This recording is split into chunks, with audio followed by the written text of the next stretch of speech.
Hey y'all. Tonight I guess I'm still working on another question of mine, which revolves around black fear. More specifically, I'm looking at black gay male fear. I have had the privilege in life to be able to communicate with a lot of different people, to be able to talk to them, to be able to learn from them, to be able to gain something socially and culturally. As most of people who know me well, they know I'm fluent in French, German, and Spanish. And with that, you don't become fluent by staying to yourself. You become fluent by jumping outside of yourself and, you know, delving into the culture, not just necessarily the language, but the culture of other people. And it's not even by comparison to say as one is better than the other. I think we're all people. I think we're all sort of learning how to get through this road called life, to the best of our abilities.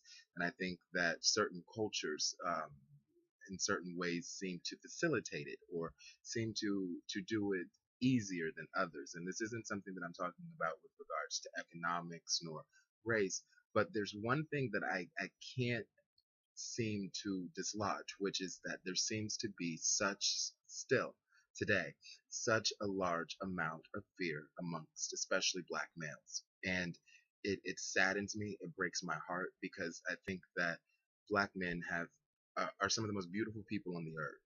Um, Again, it's not a competition, it's an observance. Some of the most beautiful people on earth. But the other night I was watching a video with both Cornell West and bell hooks, and the distinguished authors and professors and lecturers. And one thing at one point, it got funny because Belle started to talk about how she was attracted to a man, but the man wasn't very intellectual.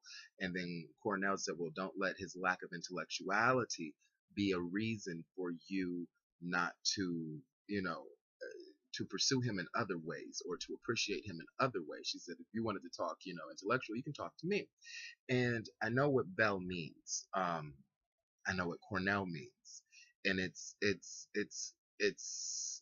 unfortunate because that was a relationship she was talking about some 20 some years ago, and it's something that I go through today just due to the fact that it's like you feel as though to a certain extent that when you have this other, you have this partner, you want to be able to share your entire self, your entire intellectuality. But something that's very, very difficult is sometimes when we are correlating with other black people, is to be able to find an intellectual relationship. And again, this, I'm not trying to come off as haughty or snooty or looking down, but it's an honest fact that we have been at a misfortune, in our school systems. We have been at a misfortune in our environments that have not necessarily opened us up to literatures of the world or languages of the world or theologies or all types of things that grow the soul. And so it's like when we do that, and it's what I hate is when I feel as though a black man is shutting down.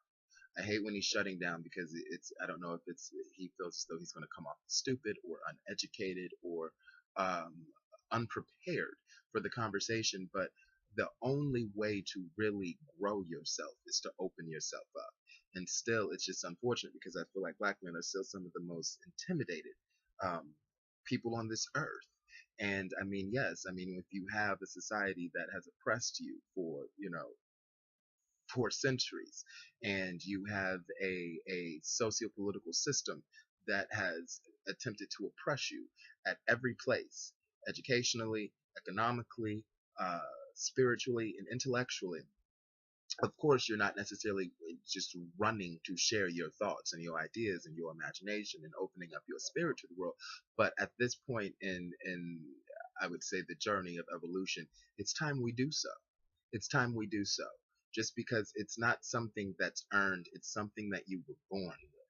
It's something that should be the natural part of yourself, where you shouldn't feel any less a man because you have a mind, because you have a mind that moves beyond just rap music and how to make money and how to, obtain the highest of material things. You should have a mind that appreciates language and culture and arts and uh, the the beauty and expression thereof.